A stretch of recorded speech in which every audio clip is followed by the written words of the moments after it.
السلام علیکم ورحمت الله تعالی وبرکاته. حامده و مسلم وبعد. یو محترم ورور پوښتنه کړې ده چې یاره سړی په نفلو کې ولاړی نو تسبیحات تو کې بیا څه تعین شته او کنه.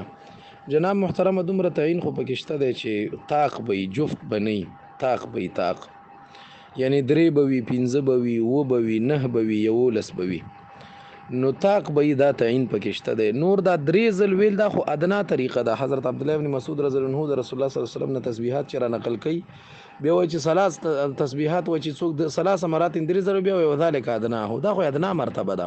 فتاوا شامی صراحتا عبارت کې لیکلي دي چې ځان ته منفرد چې کوم سړی مونځ کوي او یا نفل کوي داغه د پاره درې ځله ادنا مرتبه، پنځه ځله متوسطه مرتبه او وځله اکمله درجه وځلې ده.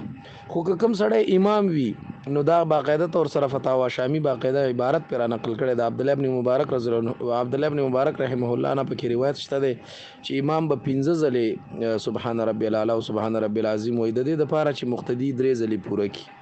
افضل خبره ده چې امام 15 ځلې وای د فتاوا شامی کې د مطلب پکې مطلب فی تطویل الرکوع کتاب الصلات کې، نو چې امام 15 ځلې سبحان ربي الاعلى او سبحان ربي العظیم په کار دی چې وای ځکه چې د مقتدی غدرې ځلې سبحان ربي الاعلى او سبحان ربي العظیم په احسن طریقې پوره شي.